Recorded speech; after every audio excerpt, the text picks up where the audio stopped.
محرم میں جو باتیں سمجھنے کی ہے اس کا آپ بطور خاص خیال فرمائیں۔ پہلی بات تو یہ ہے کہ محرم میں حضور اکرم صلی اللہ علیہ وسلم نے روزہ رکھنے کی ترغیب عنایت فرمائی ہے، روزہ رکھنے کی ترغیب دی ہے، اور ہمیں چاہیے کہ ہم محرم کے اندر روزے کا اہتمام کریں، کیونکہ نبی کریم صلی اللہ علیہ وسلم کی زبان مبارک سے اس پہ ترغیب آئی ہے۔ حضور اکرم صلی اللہ علیہ وسلم نے ماہ محرم میں روزہ رکھنے کی فضیلت بیان فرمائی ہے۔ پہلے تو آپ نے مخصوص فضیلت بیان کرنے کی بجائے عمومی بات فرمائی ہے۔ صحیح مسلم باب فضل صوم المحرم کے اندر یہ حدیث پاک موجود ہے۔ نبی کریم صلی اللہ علیہ وسلم نے فرمایا افضل الصیام بعد شہر رمضان صیام شہر اللہ المحرم، رمضان المبارک کے روزوں کے بعد سب سے زیادہ اجر و ثواب والا روزہ یہ محرم کے مہینے کا روزہ ہے۔ اور عجیب بات یہ ہے کہ محرم کے مہینے کو نبی کریم صلی اللہ علیہ وسلم فرمایا شہر اللہ، اللہ کا مہینہ جو کہ حرمت والا ہے، اس کی خاص نسبت اللہ رب العزت کی طرف فرمائی ہے۔ معلوم ہوا کہ اس محرم کے مہینے کا احترام نسبتاً آدمی کو زیادہ کرنا چاہیے۔ اس میں کوئی خاص فضیلت بھی نہیں بتائی اور خاص دن کا نام بھی نہیں لیا، اتنا بتایا کہ رمضان المبارک کے بعد سب سے زیادہ اجر وہ محرم کے مہینے میں روزے رکھنے کا ملتا ہے۔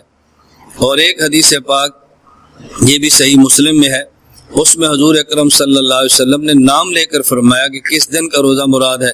فرمایا صیام یوم عاشوراء احتسب علی اللہ ان یکفر السنۃ التی قبلہ، کہ جو انسان 10ویں محرم کا روزہ رکھے، اللہ کے پیغمبر فرماتے ہیں کہ مجھے انشاءاللہ اللہ کی ذات پر امید ہے کہ اس کے گزشتہ ایک سال کے اللہ گناہ معاف فرما دیں گے۔ تو ایک دن کے روزے پر ایک سال کے گناہ معاف ہونا یہ کتنی بڑی فضیلت کی بات ہے۔ تو بہت بڑی محرومی کی بات ہے کہ آدمی 10ویں محرم کا روزہ نہ رکھے، اس لیے 10ویں محرم کا روزہ رکھنا سنت ہے اور رکھنا چاہیے۔ ہاں البتہ آج کل ہم رسول اللہ صلی اللہ علیہ وسلم کے ارشادات کی روشنی میں عوام الناس اور خواص سے گزارش کرتے ہیں کہ ایک دن کا روزہ اور رکھ لیں، 9 محرم کا یا 11 کا اضافہ فرما لیں۔ اور یہ اضافہ بھی کیوں؟ اس لیے کہ حضور اکرم صلی اللہ علیہ وسلم نے فرمایا، مکہ مکرمہ سے مدینہ منورہ تشریف لائے، رسول اللہ صلی اللہ علیہ وسلم نے 10 محرم کے روزے کی جب بات کی ہے تو مدینہ منورہ میں انصار نے آپ کی خدمت میں عرض کیا کہ ہمارے ہاں یہودی 10 محرم کو روزہ رکھتے ہیں، اس لیے کہ بنی اسرائیل کو جو فرعون سے نجات ملی تھی وہ 10 محرم کا دن تھا، تو یہ اس نعمت کے شکرانے کے طور پہ 10 محرم کا روزہ رکھتے ہیں۔ تو رسول اکرم صلی اللہ علیہ وسلم فرمایا آئندہ سال اگر ہم زندہ رہے تو ایک دن کا اضافہ کریں تاکہ یہودیوں کے ساتھ ہمارا تشبہ نہ ہو، مشابہت نہ ہو۔ حدیث پاک میں ہے اللہ کے نبی صلی اللہ علیہ وسلم فرمایا کہ تم محرم کا روزہ رکھو، اور فرمایا کہ خالفوا فیہ الیہود، یہودیوں کی مخالفت کرو۔ اس کا طریقہ کیا ہے؟ صوموا یوما قبلہ او بعدہ، ایک دن 10 محرم سے پہلے یا بعد روزہ رکھ لو تاکہ مشابہت ختم ہو جائے۔ یہاں 2 باتیں سمجھیں، ایک بات تو یہ کہ صرف 10ویں محرم کا روزہ نہ رکھیں بلکہ 9 اور 10 کا رکھیں یا 10 اور 11 کا رکھیں۔ اور دوسری بات جو بڑی اہم ہے ہمارے لیے وہ یہ ہے کہ اللہ کے نبی صلی اللہ علیہ وسلم نے عبادات میں بھی کفار سے مشابہت اختیار کرنے کو منع فرمایا۔ عبادات میں بھی کفار کی مشابہت سے اپنے آپ کو بچائیں۔ ایک یہ کہ ہماری عبادت ہے اور کوئی کافر اس کے ساتھ مشابہت اختیار کر لے، یہ بات الگ ہے۔ ایک یہ کفار کی عبادت ہے، ہم اس سے مشابہت اختیار کریں تو یہ بات بالکل الگ ہے۔ حدیث پاک میں ہے نبی کریم صلی اللہ علیہ وسلم فرمایا من تشبہ بقوم فهو منهم، جو شخص جس قوم کی مشابہت اختیار کرے گا یہ قیامت کے دن انہی میں سے اٹھایا جائے گا۔ اس پر میں 2-3 مثالیں دے دیتا ہوں تاکہ آپ کو بات سمجھنے میں آسانی ہو۔ مثلا کپڑا آپ سفید رنگ کا پہنے تو سب سے افضل ہے، حدیث مبارک میں اس کی اللہ کے نبی صلی اللہ علیہ وسلم کی طرف سے ترغیب ہے، آپ نے ترغیب دی ہے کہ سفید کپڑے کی، سفید کپڑا افضل کپڑا ہے۔ لیکن اگر کوئی شخص سفید کپڑے کی بجائے کالے رنگ کا کپڑا پہننا چاہے تو شریعت منع نہیں کرتی، پابندی نہیں ہے۔ لیکن اگر کسی علاقے میں بعض دنوں میں مخصوص طبقہ کالے کپڑے پہنتا ہو اور آپ اس علاقے میں ہوں تو آپ کو ان دنوں میں کالے کپڑے نہیں پہننے چاہیے. کیوں؟ لوگ یہ سمجھیں گے یہ فلاں طبقے سے تعلق رکھتا ہے. جو میں نے مسئلہ عرض کیا، ساری قیود اور ساری باتیں ذہن میں رکھیں. کسی خاص علاقے میں کوئی خاص قوم یا فرقہ خاص دنوں میں اگر وہ کالے کپڑے کا اہتمام کرتا ہے، گویا ان کا یہ مذہبی شعار اور علامت ہے، تو آپ ان دنوں میں اس علاقے میں کالے کپڑے کے اہتمام سے بچیں تاکہ ان کے ساتھ آپ کی مشابہت نہ ہو. مثال کے طور پہ اب ہمارا یہ ادارہ ہے تو ہمارے ادارے میں کالا یا سرخ یا سبز یا سیاہ کوئی خاص کپڑا نہیں ہے. اب یہاں آدمی کسی بھی رنگ کا کپڑا پہنے گا تو فرق نہیں پڑے گا، لیکن مخصوص علاقہ ہو، مخصوص دن ہو اور مخصوص فرقہ ہو، اس پر بہت احتیاط کرنا چاہیے. سبز پگڑی اور خصوصاً جس میں دھاریاں بھی ہوں، یہ سنت سے ثابت ہے. سبز پگڑی جس میں دھاریاں ہوں، ایسی چادر بھی رسول اللہ صلی اللہ علیہ وسلم سے ثابت ہے.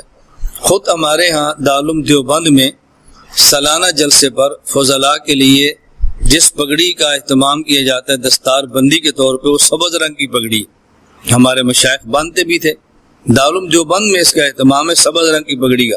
لیکن اب اگر ہمیں کوئی یہ بات کہے تو ہم کہتے ہیں بھی سبز رنگ کی پگڑی پہننے میں حرج نہیں ہے، لیکن اس دور میں ایک مخصوص فرقہ اس نے سبز رنگ کی پگڑی کو اپنا شعار بنا لیا ہے. اب آپ بچیں ورنہ لوگ سمجھیں گے یہ اسی فرقے سے تعلق رکھتا ہے. سفید رنگ کی پگڑی اور مخصوص سٹائل میں، یہ ہمارے ہاں ایک مستقل جماعت ہے جو اس پگڑی سفید رنگ کی باندھتے ہیں اور مخصوص سٹائل سے باندھتے ہیں. مخصوص ان کی ٹوپی ہوتی ہے.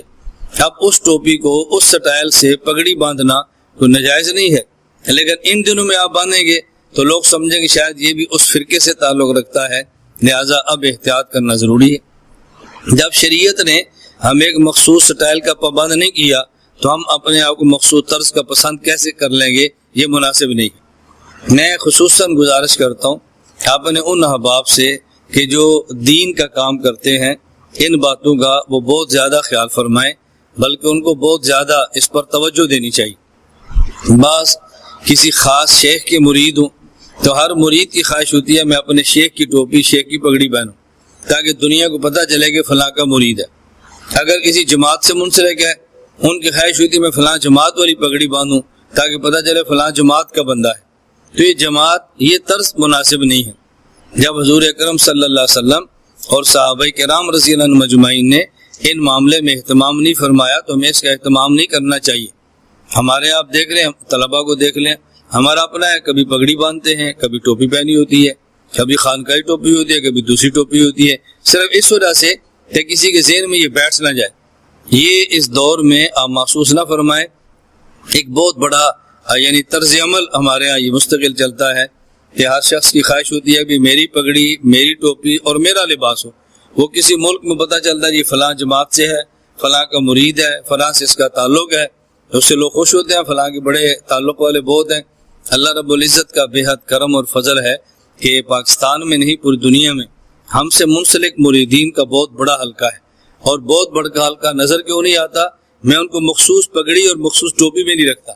مخصوص ٹوپی پگڑی میں رکھیں تو آپ کو ہمارے علاقے میں نظر آئے گا کتنے لوگ ایسے جو ہمارے مرید ہیں، کتنے لوگ ایسے جن کا ہم سے تعلق ہے. اللہ رب العزت ہمیں یہ بات سمجھنے کی توفیق عطا فرمائے. تو حدیث پاک میں ہے من تشبہ بقوم فہو منہم، جو جس قوم سے مشابہت اختیار کرے گا انہی میں سے ہوگا. لیکن اس حدیث مبارک کو ہر کسی پر فٹ نہ کیا کریں، بہت احتیاط کیا کریں. یہ میں اس لیے بات کی تو بھی غالباً 3 دن یا 4 دن قبل کی بات ہے. ایک شخص نے مجھے فون کیا اور فون کر کے پوچھا کہ مولانا صاحب کرکٹ کھیلنا کیسا ہے. میں نے کہا بھی پوری بات پوچھو. بس اوقات اس بحث کے پیچھے ایک بحث چل رہی ہوتی ہے اور ہمارے فتوے کو آڑ بنا کے آپس میں لڑائی شروع کر دیتے ہیں.